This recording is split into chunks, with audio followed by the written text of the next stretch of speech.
Here we go. This is the Good Neighbor Podcast, the place where local businesses and neighbors come together. Here's your host, Sean Preston. Welcome to another episode of the Good Neighbor Podcast. Today we have a lovely neighbor on with us, and that is Michelle Colbron of World Financial Group. How are you today? I'm doing well, really well, Sean. Thanks for asking. Amazing. Before we start, I always like to sometimes ask just a little curious question because the weather has been gorgeous out as of late. What were you up to on the weekend? The beach. Tiny beach. I have discovered tiny beaches, and I have a friend that's got a house nearby, so I can park at his place and walk there. And I've been there actually for the last 3 Saturdays. It's been absolutely wonderful. Amazing. My wife and I are beachgoers, love the beach, and haven't had an opportunity because we've been so busy. We just got married in June, and then there was a honeymoon, and you're doing this and that, family, the whole bit. But the holiday Monday coming up, we are planning on doing a beach day for the whole day. So I will be looking very much forward to doing that. Excellent. Yeah, getting your feet in the sand, and the water will have, it's good that you're doing it now because the water's just a little bit warmer and it'll be really pleasant to swim. Love it. Love all of it. Well, today's the first time that we've had an opportunity to meet together, and I'm sure our listeners are chomping at the bit saying, Sean, ask the question. I want to know, what does she do for a living? So why don't you share with our listeners and tell us a little bit about your business? Sure, absolutely. Great. So I work with World Financial Group. So I'm a financial planner, I'm a financial consultant. I'm pretty specifically helping families and individuals get into great financial shape. So, it's just got a lot to do with like getting out of debt quicker, saving on some taxes, saving for fun retirement, and being properly insured. So it's some holistic family planning at its best. Any kind of niches in there? Are you specialized in working with families, male, female, everything across the board? Tell us a little bit about that. Absolutely. So, Sean, just a little bit about my past. I've got two distinct pasts. I used to own and operate a restaurant and a catering company for a couple of decades. So Cool. Food and beverage is a big part of my past. But I also used to work with Heritage Education Fund. So I used to help families save for their children's post-secondary education. So this isn't my sort of first, place up to the bat within finances and with investments. So I used to do that. So what I do know is a lot of new families with new homes and new babies. And that's kind of my specialty. But I can help families.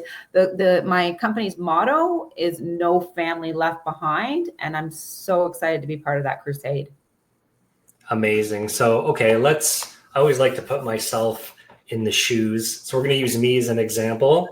As I'm about to start a family, I'm might be your ideal target demographic, let's say.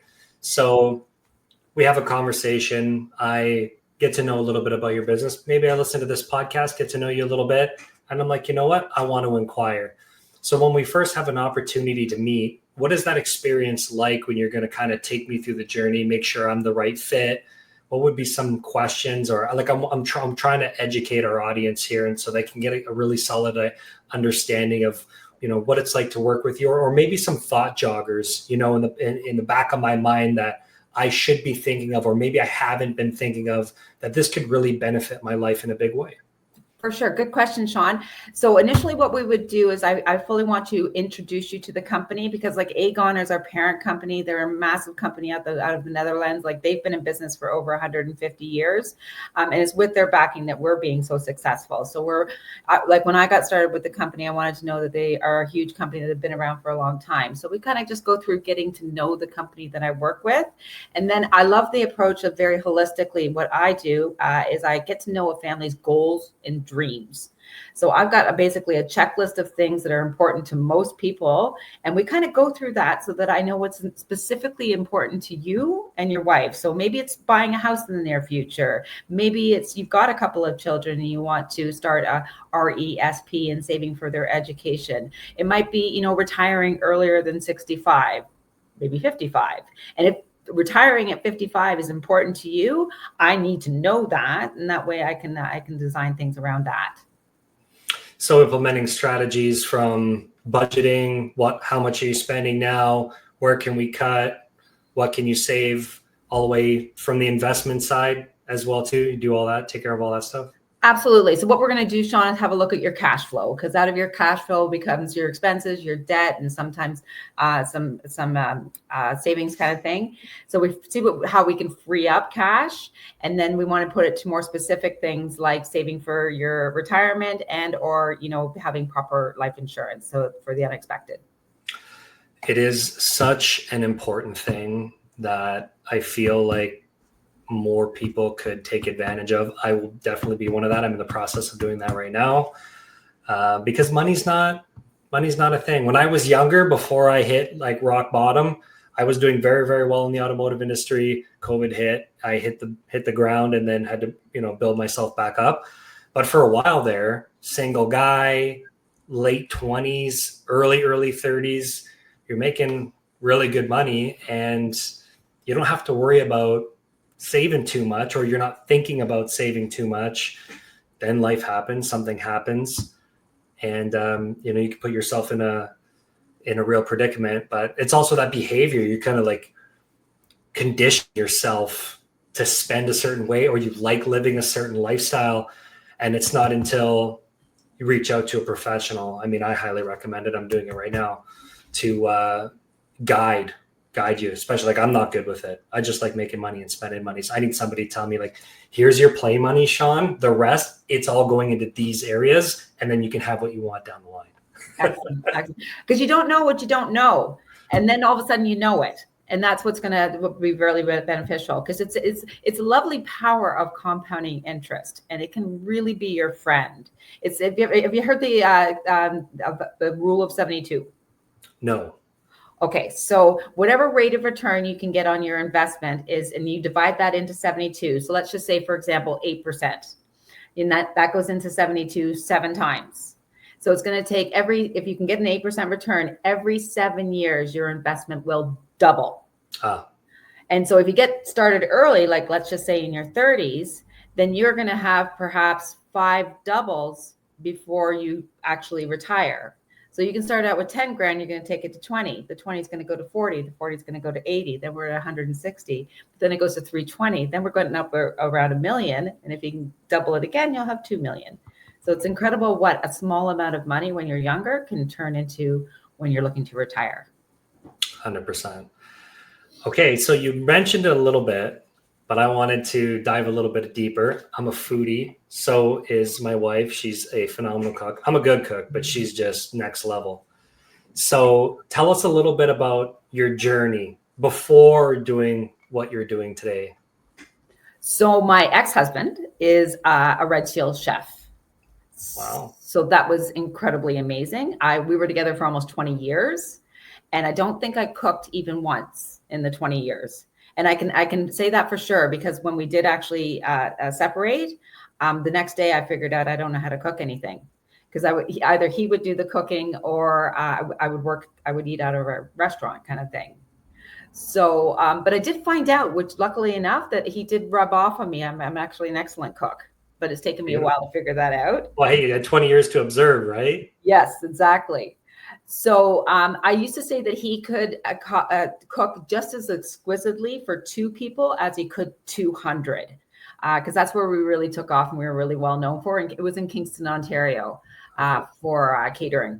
And so we had a barbecue that was made out of a big oil drum, and we could tow it to events, and you could actually cook 2 pigs inside of this barbecue. Holy shit. Or you could cook like 100 steaks and 100 baked potatoes on it. So it was basically a portable kitchen, and we became very famous for it because we could take it anywhere, put a table beside it, and all of a sudden we got a full-fledged kitchen to work around. And so we could go into a field and create a wedding out of an empty field. So we'd rent all the equipment, we'd do all the tent rentals, we'd bring all the food, we'd bring all the staff, the tables, the chairs, and all of a sudden you got a beautiful wedding happening for the day. And it was a lot of fun. I really enjoyed it. Amazing. How did you transition out of that into your next chapter? Good question. So I got tired. Honestly, Sean, it's that food and beverage is amazing. I love it. I used to joke that I love getting invited to other people's parties. That was a big thing for me, and because people's parties are always a lot of fun, especially when you're spending the money for them. But it's a lot of walking. It's a lot of stress. It's a lot of. And I was looking for what I was going to do next, and World Financial Group kind of found me. So I went out to a presentation to see what the company was all about. And because I'd already done heritage education funds in the past, it wasn't that unfamiliar to me. And I was like, this is it. This is what I want to do. I want to help people get into better financial shape, have less stress, have successful futures. And I planted my flag right away, like 5 years ago. And I've been a student of the business ever since, and I love it. Love hearing that. That's what you want out of a professional, right? Is being a student of their business. That's why some of the best hockey players in the world, the best golfers in the world, any professional athlete and any professional who has that type of expertise, whether that's financial advice, marketing, roofing, dentist, whatever the case is having that passion to constantly learn, because we're moving forward in life. Things are changing. Digital world's very busy. And that certainly gives me confidence when I'm looking to work with a business. Is being a student of the game. Jeff and I are students as well too. We learn every single week and love doing it. So very cool. Love hearing that. All right. We always love asking this question because misconceptions are a thing out there, and it can mislead people into making a better decision for their life based off the problem that they have. So we like to give the business owners on our show an opportunity to kind of clear the air a little bit and shed some light on some of that. So are there any misconceptions or any myths that you have in your industry? So it can have a bit of a bad rep for people taking advantage of people.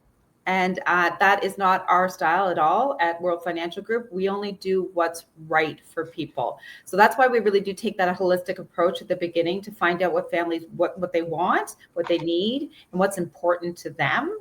And we have a look at their situation, and we do an overview of what they got going on and what kind of tweaks that we can make to clear up some things to make it more successful for their goals and their dreams.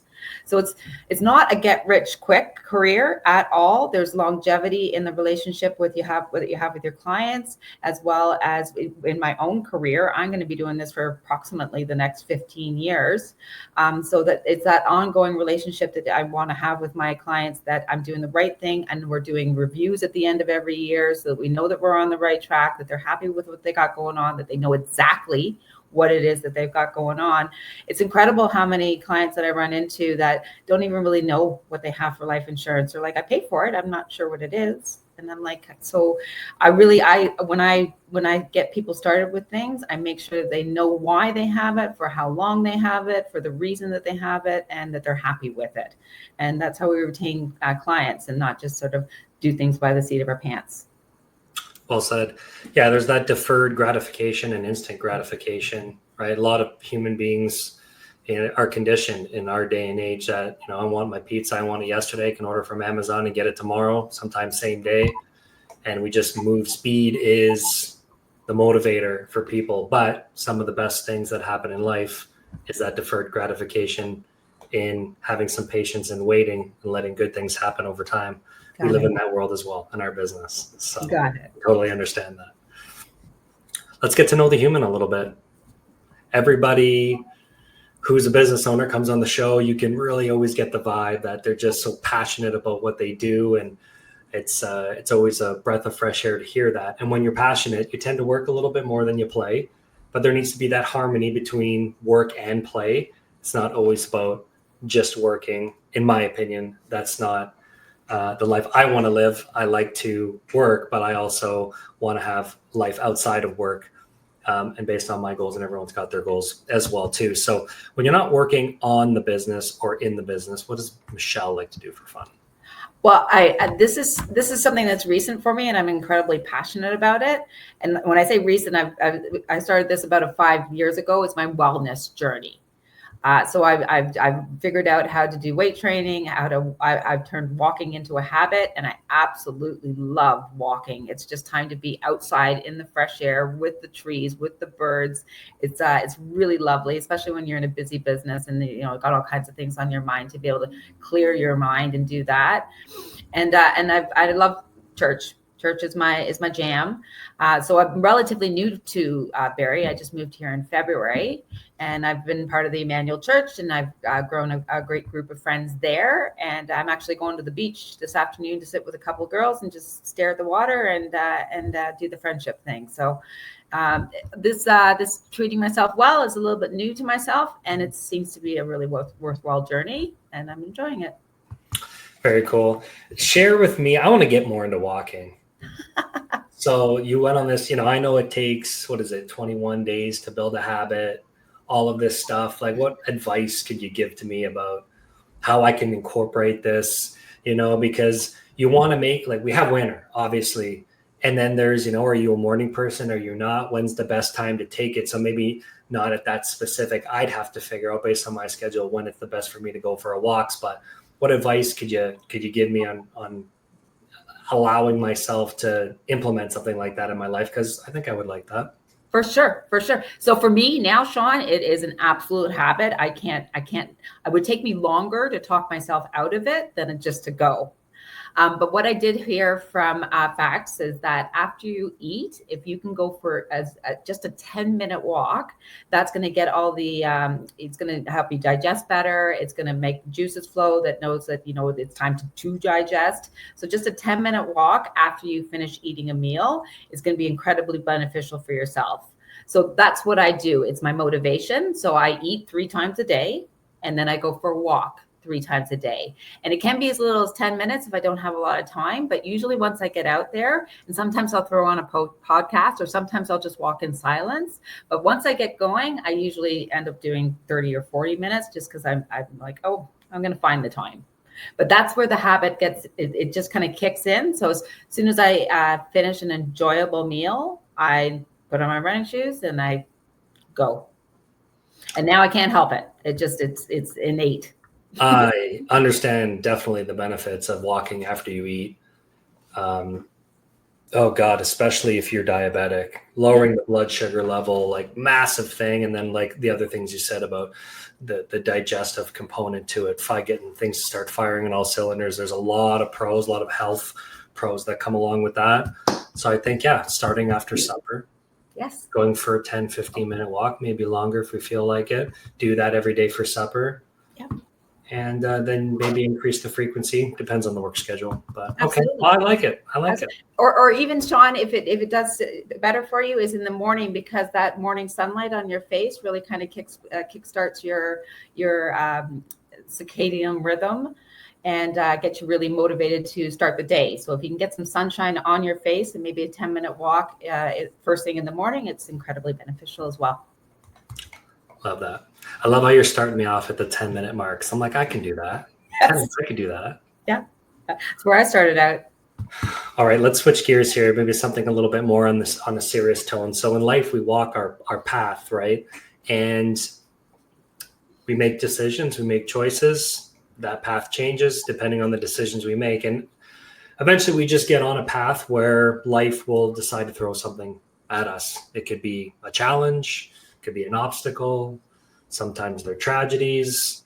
Some people experience these things more than others, that phase of suck, I like to call it. They don't always last forever.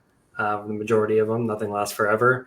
But I've always been fascinated with human beings, right? Like our ability to be able to see the glass half full, our evolution, being positive. What can we learn? How do we become better? And those things have moved us forward. So we always like learning from other people and resilience and all that type of good stuff. So have you ever had a life challenge? Something happened to you in your life that was difficult, that maybe you had to overcome, maybe it made you better, maybe it made you stronger, maybe you pulled some silver linings from it. For sure. I guess you can talk about people's, sometimes it's pretty extreme where they have rock bottoms. And you that word came out of your mouth earlier in the podcast, where you're just like, okay, they're gonna pull up some socks, they got to do it quick. But it was for me at the beginning. It was before COVID, so I'm talking January 2020. I went through a breakup, and I had to decide what the next phase in life was going to be. And that's sort of when it all timed itself really well, because I found World Financial Group, and I decided to get myself involved in one of the hardest industries in Canada. I knew what I was entering into was full of no's. I gotta get through 100 no's before I get through to a yes, and I did that willingly. So I decided that I wanted to be my own boss. I wanted my own freedom of time. I wanted no ceiling to my income, and I wanted it to be up to me. It was going to be up to me if I was going to be successful or not, and I wasn't going to be able to lean. Nobody was coming to save me. I was Michelle, and deciding what to do with the rest of my life, and it was really empowering. But it's been a long 5 years, Sean. And that's being a student of the business. I did plant my flag in the very beginning, which was incredibly helpful, because I got no quit in me. And I was very consistent, and I've been very persistent. And now things are going very, very well. But we're talking 5 years later. So I could talk into length of the first 1, 2, and 3 years, but I don't think you want to hear all that. And I don't think we have the time for it. I'd rather talk about the success of years 3.5, 4, and 5. Because with that consistency, persistency, and no quit, and having confidence in yourself and your abilities and what you're capable of.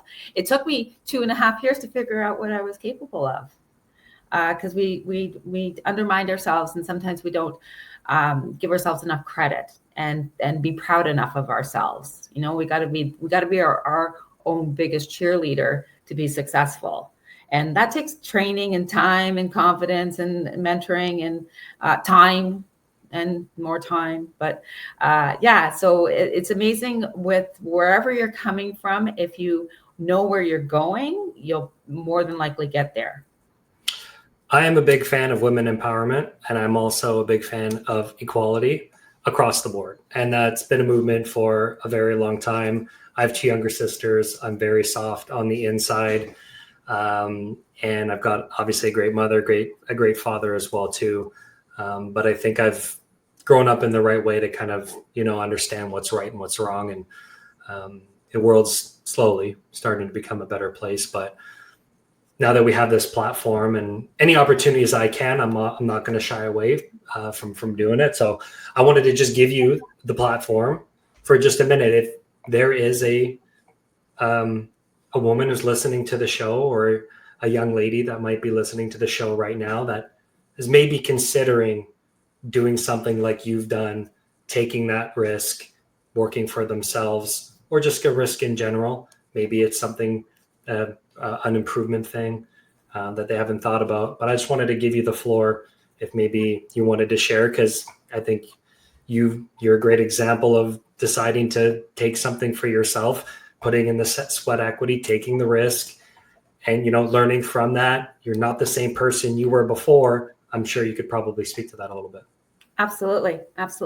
So I can pretty much guarantee that the person I am today is 150% different than the girl I was 5 years ago. So it's taken 5 years. But I'd say that the biggest thing that I found was of utmost importance is to have faith in yourself, to believe in yourself, to know that you're an amazing human being, and you're capable of anything you put your mind to, and that you can build on your own strength by knowing what an amazing person you are. And when you got to take a step back, right? Because our little voice in our mind will tell us differently.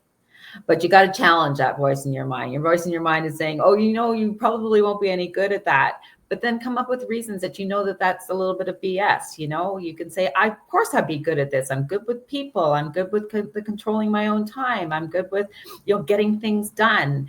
And tell yourself, squash that voice in your head so that you can become the successful, amazing person that you're actually put on the earth to be. and find your purpose, because your purpose is something that you figured out when you're a little person, what you really love to do, what you really enjoy doing, and then find a way that you can make that a vocation of your life. Because when you're doing things that are important to you, like me helping families get into better financial shape, makes me incredibly happy. And I'll go through all the no's to get one yes to be successful at that. And when you're doing that for yourself, and that you're worth it, be really worthy of it, then it's amazing. And the progression that you'll find when you decide to start the trip, plant your flag, and I'm going to be amazing, and that this life is going to be amazing around me. You take baby steps and baby steps and baby steps. And each half year, you get better and better. And then you see it in yourself and your confidence grows. And all of a sudden you're just doing the fabulous things that you've been thinking about for years. And just to get started, because nothing's perfect at the beginning. You don't need it to be perfect. You need to run through the errors, check out the mistakes, learn from them, fall down, get a little mud in your teeth would be good. Get a little, wipe some dirt off your face and stand back up and get going again. Because it's all just the lessons of life. And that's how we grow and get better. Very well said. The higher why. It's a big, big thing, right? Figuring out, what do I want in life, and what are my goals, and why am I doing this, right? I'm out here to help people. I want this in my life. It's something super important, and like writing it down, putting it on your wall, looking at it every day, because being a business owner is hard, and it's hard every single day.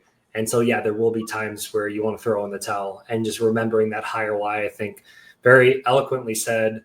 It's super, super important to have that, so you can always look back and remember why you're doing the thing that you're doing, because eventually you get out of that other side. I mean, any business, your first 1 to 3, 1 to 5 years is the most difficult part of the journey, and then you become a superstar at it after, and the business grows, you start rocking and rolling. Then you're really moving on to what you're looking for, right? So you're right there at the cusp.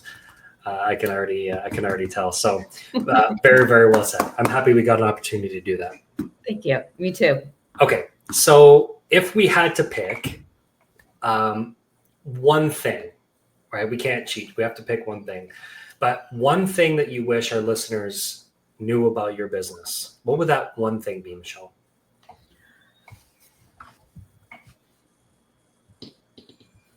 It's fun to have a successful financial future. We sleep better at night, and it's doable. And it usually just takes one conversation that can make a couple of tweaks in what you're already doing well, to have that fun, successful future. They say that it takes it's going to take like $1 million plus to have a successful retirement in the future. And there's doable ways to get there, and it's not as hard as you think. Very nice. Awesome conversation. That was a lot of fun. I definitely think that there's going to be some people that are interested in wanting to reach out, wanting to learn a little bit more. There should be, because money runs the world, making sure that we are set up as human beings with our families in the future. Very, very important thing. So for those who are, and they want to reach out, learn a little bit more, what would be one of the best ways that they can go ahead and reach that? So World Financial Group has got an amazing website. So www.worldfinancialgroup.com.